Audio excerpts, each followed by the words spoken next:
Liz, hi, this is Keith McNally, and I appreciate your time tonight. You are on the Question Guy podcast. And of course, this is a heart-to-heart conversation with two adults who are going to talk about something really, really important. And today, Liz, I wanted to talk to you about metacognition. And My that's not favorite something subject. people really want to talk about. And it's like, how do you even get started on such a conversation? So let me ask you a really kind of preparatory question, and that is, how did you get started on that? Like, how did that become your focal point? I mean, that's because that's not typical. It's not a typical thing. No, and it took quite a few years to get to that stage. I was originally a high school science teacher, and I became more interested in the way that the students were learning rather than the actual subject itself. Although I loved the subject, I was fascinated by the way that they were learning. So I started taking extra courses that helped me think more about the learning brain, and the neuroscience at the time. And I started working for education partnerships. I actually moved sideways out of teaching to try and promote some of the differences that I found as a result of all that extra study that it was making to students. Now, at this point, I wasn't aware of the word metacognition at all. Okay. I was just So even as a science helping. teacher, Yeah, I'd yeah, not heard the word. yeah. No. So it was much later on when I actually eventually I became a success coach. I was working independently in schools, working with students who were struggling. So schools would call me in and say, can you work with this student because they're having problems? And then once I'd worked with that student, oh, we've got another one for you. And then when that one was okay, I was, oh, hold on, we've got another one for you. So I ended up at capacity and schools having to turn schools away because the impact of what I was doing was so great that everybody could see the improvement in those youngsters, kind of right from the very beginning, really. And it wasn't until later that I did that for about 6 years, and it wasn't until I started talking to schools, to head teachers, to teachers about what I was doing so that I could help train them to get the same results, Okay. that people kept saying to me, that's metacognition, that's metacognition. And by then I was aware of it, but I was avoiding using the word because, as you said, it doesn't come up in everyday conversation, It does it? does. It's not a kind of a general use word. So I was avoiding using it. But then so many people were telling me that's what I was doing that I thought, well, I suppose really I ought to embrace this. And when I did that, I realized I was then going to have to explain to people what it meant, that any conversation that I started using that word, And I was that's going to have to hopefully explain myself. what you'll do to me. You'll Yeah, explain sure. what it is, because Yeah. the real question is, what's the difference between learning and metacognition? And if that's even a real Yeah, question, because yeah, that's a question. because the thing that we're told throughout college is metacognition, and I think they dumb it down for us just to kind of simple understand it. It's thinking about your thinking. But Yeah. surely that's not it. Surely there's a whole lot more to what's going on with how to understand how we think, why we think, what we think, in order to use all that knowledge. Yeah. And my mind has gone off in 3 different directions from Which what you've ones? I'll said write them down. there. So I'm going to start with the difference between learning and metacognition. We'll Okay. start there. The learning is a very innate process that we all have from birth. Every baby from the day it's born starts to learn. So those are really known as cognitive abilities, the ability to learn. We're using the ability to gain knowledge, to understand what it is we're learning eventually, and then to be able to use it, which even small children do. They apply the information they've been learning to the next situation they come across and experiment with it. So that's cognition. And that is learning, and that means that we can be lifelong learners. So we don't want to confuse learning with school. They're 2 separate things. As we're having the discussion now, I've separated. Do you Metacognition. want to just briefly clarify learning versus school? Because Yeah, we're kind because this could be easily be a class. I don't know. yeah. So Yeah. school, you meaning In referring to the structure of yeah, yeah. systems of When we systems? get into school, the structure is more being taught, Okay. whereas our natural cognitive abilities allow us to learn from our own experience, and that Okay. changes when we're in school and being taught. The brain has to work differently, and that's where metacognition becomes more important, because metacognition is being able to analyze your own thinking. So as you said, thinking about thinking is a common translation of metacognition, but in fact it's so much more than that. And for me, the main thing that's missing, if we just translate it as thinking about thinking, is the most important part of metacognition is the self. It's going inside your own head. I like to use the term rummaging around. It's rummaging around in your own thoughts, which is very different from thinking about thinking, because that could be an academic exercise. Right. But you have to be prepared to visit your own thoughts and work out kind of why you're thinking the way that you're thinking. And this is where we get the issue with what's the word I want? Different experts will explain metacognition slightly differently. So it depends who you're listening to, exactly how it gets translated.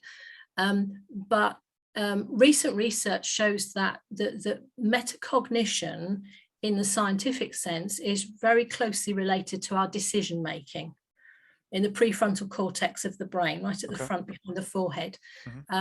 So it's very closely related to being able to make decisions. And that's how some schools have approached it. They're wanting children to analyze their thinking and think, is what I've done correct? Could I have done it a different way?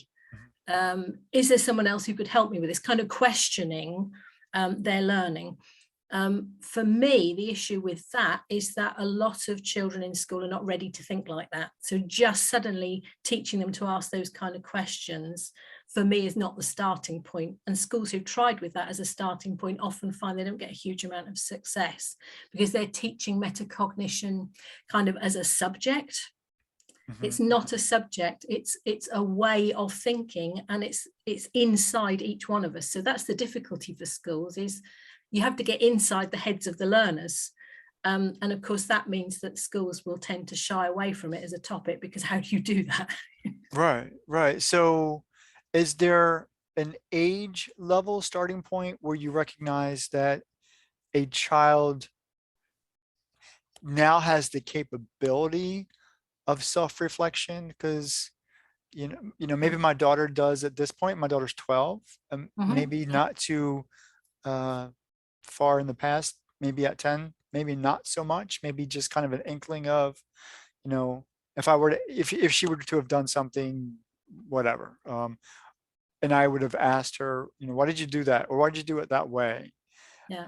And I think especially when we talk about math and science concepts, why did you go about solving the problem that way? But I'm taking my own tangent here. So my question to you was, is there a minimal age where this becomes ineffective? Yeah. There's slight disagreement over this. Some scientists will say that metacognition is there in younger children because they are making decisions, but they're unconscious ones. So I always think of it in terms of the point where the child becomes conscious of their own thinking, where they start to have reasoning skills. So, and that's generally around about the age of 7. Obviously, as with all other developmental things, it varies from child to child. But generally, children under the age of 7 don't have reasoning skills. And in order to analyze your own thinking, you need reasoning skills. So I would have said that I don't personally work with children under 7 for that reason, because I need them to be able to reason. So the youngest I've worked with has been 7 and upwards, so that they can actually understand. Because one of the things that I usually start with is the learning about their brain. That I don't see how any learner can be expected to learn effectively if they don't understand how their brain works. Sometimes I don't So know how my brain works. So what do I need to know? I think there are several things that help them. And one of the first things is the way that the brain is divided up. What a lot of teaching fails to include is the unconscious thought. You've got the conscious brain and the unconscious brain. And a lot of our motivators are in our unconscious brain.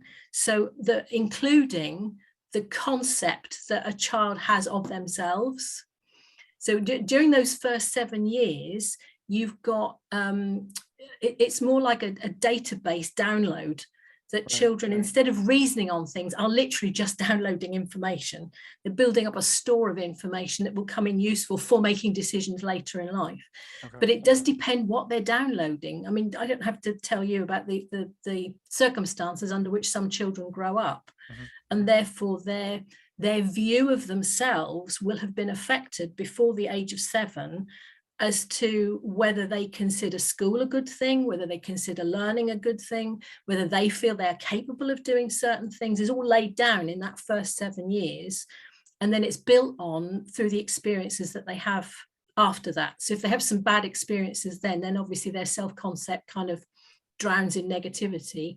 And then they're unable to make progress because they don't believe in themselves. Right. And that becomes a problem, particularly with learners, because if you don't believe in yourself as a learner, you're not going to get very far with it. Belief is huge.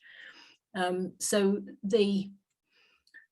was just trying to think where I was going to go with that one, because you asked me a couple of things and my mind kind of went like that in 2 different directions. And that's okay. So let's kind of retrace our steps. And, the first question I asked you was, can you clearly make the distinction between what learning is and what metacognition is? Yeah, and we did that. And so you talked about learning being just a cognitive skill and something that's innate to us at birth, because it's a proactive process. We actually want to know about our self, our universe, our world, our space, and things like that. We have a natural curiosity. Right. And school tends to flip the coin on that, because they're now saying, well, I want to impart or teach or give you information, and you have to be a passive receptor of that. And I think there's been a whole lot of challenge or new teaching methodologies, problem-based learning, project-based learning, and other kind of models that kind of flip that and say, hey, let's go ahead and give them a scenario and give them the tools. But moving into what more metacognitive, and I don't even know what, it sounds like I'm using it as an adjective. Should I be using it as a, like, is it a metacognitive something? Or just metacognition?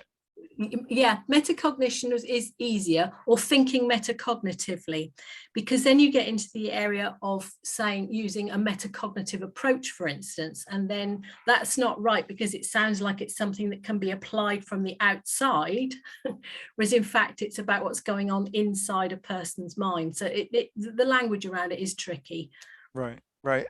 So driving this forward, somebody has to be able to make decisions, rationalize, and think, and then understand some of their subconscious ideas in order for them to in order for you to truly help them drive new learning and new self-understanding. They need to be aware of the impact of their subconscious. Okay. That's the problem, is that I'll give you an example of a young lad that I worked with who was afraid of maths. Let's say that he was causing problems in maths lessons because he was afraid of it. He didn't understand it. So he was being sent out constantly because of being disruptive. Okay. And then when I started working with him, we went through all this, and in the end, he was able to stop himself. When he was thinking things like, I can't do this, or this isn't working, he was hold on, it's my subconscious. he began to realize that it was that part of him that somewhere in his past, something had happened that had made him disbelieve that he was capable of doing maths.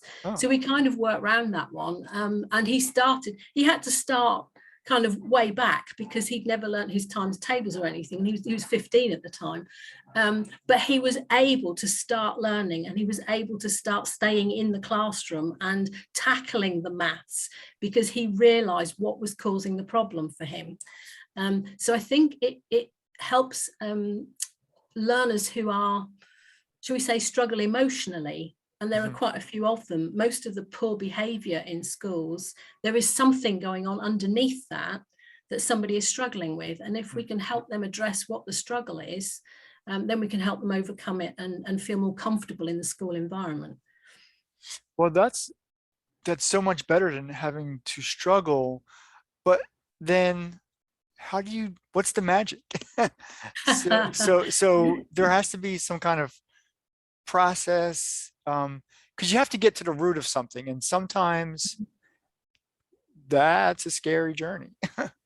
Yeah. Yeah, It's it I could be. don't, yeah, I'm very careful not to become a therapist. Okay. That's not my role. I'm not qualified to do that. So, but I have worked with quite a few children who have been through various traumas, who looked after and so on, and who've had, you know, bad experiences. And what I found with them is that we start in very practical terms. We don't try and visit what's going on inside them. We think about it in more general terms. They learn about how the brain works, about what their strengths are, how to move from there, how to set themselves goals and take next steps in order to achieve the things that they want. So they learn not to think negatively despite all the stuff that's happened to them. If they then want to talk about what's happened, that's fine. But in fact, what happens is that they relax because they're fed up of telling their story to so many people who think that they need to get it out. And sometimes they are just grateful to be able to sit and learn and express themselves without having to revisit all of that. So they get to kind of visit their own brain, but in a more academic way, and with a more positive view, and looking to the future rather than trying to unpick the past. Good. And that's Okay. that's And that's the impact. coaching part. Yeah. Yeah, exactly. That seems to work. That they appreciate that opportunity to think differently in a way that moves them forwards, because, you know, forwards is where they want to go. So it helps with that. So in a bigger picture, you know, because you're working with kids, obviously, and you now have a, you know, I've been reading your LinkedIn, your newsletter, right? And so Yeah. you got some powerful stuff going on. And so I will put that newsletter link in the description so that people can kind of track that as well. Yeah. So tell us how that all got started, and what are you trying to kind of communicate to the world through your newsletter? Because you also have some workshops coming up, or had. Yeah. We can blame COVID, really, as many other things. It was because I was working directly in schools. Once COVID hit, I couldn't go into schools anymore. Right. And so my work kind of came to a complete end, like, you know, almost overnight. So I had to think what I could do that would still support schools without me being able to physically go into the schools. So I started working out how I could support schools and the staff in schools to do what I had been doing, so that they could get the same results. I actually started with, I have a pack of materials that I use called the Learner Success Pathway, which I've created over many years in education in various roles for various reasons. But what I found is that pack, which is based in metacognition, although it doesn't contain the word metacognition anywhere in it, the activities are all based in metacognition. It's about 80 pages of activities that I have used to work with these youngsters. And from when they start to when they finish that pack, there's a massive difference in their attitude towards learning and what they feel they're capable of. So I started with training other school staff to use my Learner Success Pathway so that they could, you know, use it in their schools. But since then, metacognition has become, it's growing. More and more people now know what it is.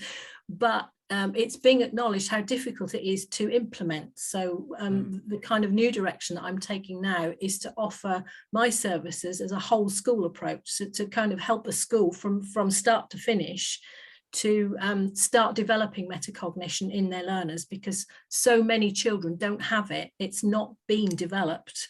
So the top academic group in any school will be thinking metacognitively, but anyone who's not doing particularly well or who's struggling is probably not thinking in a metacognitive way. So I now offer my services to schools to help them plan how they're going to do it. Using all my materials, obviously, they get access to my learner success pathway, and I train staff to use it, but also training staff to how to create a classroom where metacognition can be developed, and helping support staff to use the type of communication that develops metacognition so that children become more independent learners. And so that's kind of a whole package that I've just put together now for that I'm about to advertise. I finished the sales page today. Just because, you know, it's acknowledged that schools find it difficult to know how to go about it, to know what to do. So it's kind of the whole school consultation package, but there's also, I'm running workshops and training for school staff, teachers and support staff and parents. That's all coming up. So well, like you said, I'm on a mission. and you are on a mission, and only because your newsletter implies that. If you read through the line, if you read between the lines, it implies that this is really important. It's important. It's important for not just our young folk, but for everybody, because truly, I think a majority of the population kind of run on autopilot. You know, we're pushed through school. We're the ability to think for ourselves is taken out, and we're given information to think about and only think about. And then we go into the college, it's repetitive. We go into the workforce, we do our job, we go home and watch TV, and kind of life goes on.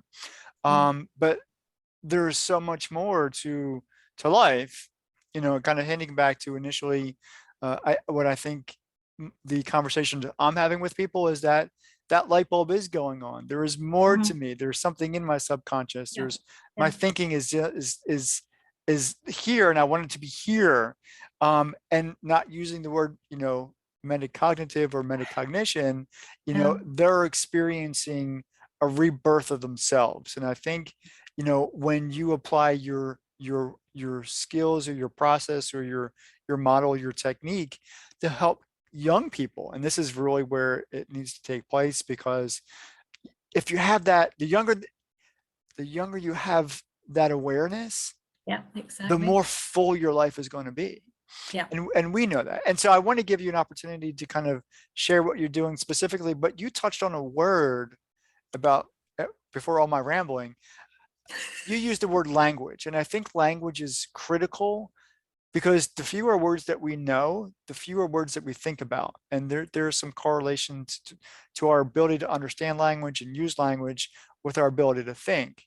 So when you are working through your steps, how are you using language, words, inflection as part of that process? It's responding very much to what the student is saying and doing. So I've never used the word metacognition with a student at all. Right. But you use certain words. You use certain words in certain ways. Yeah, always positive.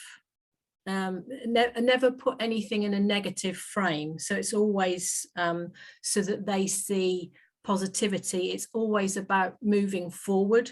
And it's making, the main aim of it is to get them from a place where they feel like a victim, that stuff is happening to them, to a place where they feel in control. That's the basis of mental health, isn't it? It's good mental health comes from feeling in control of your life. Yes. But it's about handing that responsibility over to them gradually, because they're not ready for it to start with. But by starting with the brain, and then introducing them to their brain and their strengths and their mind, and then thinking in terms of how to move forward with the idea of next steps and targets, making them responsible for their brain in a physical way, what they can do to physically ensure that their brain can work at its best capacity, and then to start teaching them skills, what's the word, study skills, so that they are gradually becoming responsible for their own learning. And then what I usually do is I work with them, or when I say usually, pre-COVID, I was working with them on whatever subject in the curriculum they were finding the most difficult, to prove to them that they could now do it. So fortunately, I was a scientist. I had to pick up the English. I had to pick up the English and the maths myself, because those are the three subjects that maths, English, and science were the three that caused the most issues. Right. But I was able to prove to each of them, after they'd been through that process, that they were now capable of picking it up for themselves. So it's about handing over that responsibility so that they can become independent thinkers and decision makers for the future, obviously, because that would be an important part of adult life. Mm-hmm. And it's also the reason why people started asking me about what about outside of school? What about people who've left school? What are they supposed to do if they don't feel that they've got the metacognitive skills? And that's I'm developing a workshop to try and think about that as well, about again, about taking responsibility for your own thoughts, because thoughts are enormously powerful. And it's the thoughts that we have that drive what we do. And what we do is our consequences in life. So if you want to change the results you're getting in life, the consequences that you're facing, you have to go back to the way that you're thinking and change that in order to get a new set of consequences, better ones that you're more keen on having. So thinking is a really important part of adult life, as well as the learning process that we've been talking about. Yeah. So you are 5 hours ahead of me. So you are in either I'm in the UK. In the UK. Okay. Yeah. So do you only reach out to schools in your local area, or are you reaching out globally? Globally, now that we have Zoom. I've been speaking to teachers in lots of other countries. It's been really interesting. Okay. So here in America, you're doing good? I don't have any direct contact with any particular school in America, but I've spoken to one or two educators there. Yeah. Okay, cool. Because I just want to make sure that anyone who listens to this conversation and is interested in finding out more about what you do, they need to contact you, and they need to know that you're just not, fixed on the UK school system. And if you physically want me to come into your school, then it would help if it was closer to home. But you can teach through Zoom. Exactly. Yes, I do. I run training courses on Zoom, so it's fine. That's perfect. Well, Zoom is great. I mean, that's been, I think, one really positive thing that has come out of the pandemic, isn't it? Is that we've all learned to use Zoom, and that's been great. And I think Zoom loves the idea. yeah, they would, wouldn't they? So I appreciate our conversation again. Like I said, it was just going to be, heart to heart, one-on-one. And just a free flow conversation. But with that being as it is, and I know it's late on your side of the globe, or later than me anyway, any final thoughts on the real impact? Like, you have a really good closeout story, something that your impact on either a classroom, a school, or an individual, without giving away a whole lot of personal information on that side. Yeah, I think one of the first ones that tends to come to mind was a young lad that I worked with in it was a school for youngsters who had difficulties. So everybody there had some kind of struggle, and I was working with 7 of their students at the time. And this young lad had a brain tumor. And so he'd suffered from the tumor itself, but then also from the treatment. And so he obviously had a much lesser ability than he would have had otherwise, which is why he was at the school. But what was interesting was that when I started working with all of those youngsters, I didn't allow their the negative view they had of themselves, or that on occasions the school had of them, to get in the way. I had the same expectations of them as every other child that I worked with. And what I found was they always rise to the expectations. So with this particular lad, I noticed that his writing was all over the place. I mean, it was, you know, his spelling was dreadful. It was all on the slant and mixed capital letters and small letters, and spacing was dreadful.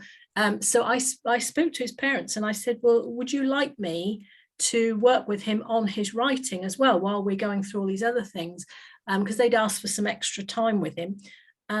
And I was told, no, it's okay. He's had therapy, and we've been told that he will, he'll never have the fine motor skills required to be able to write properly. So don't worry about it.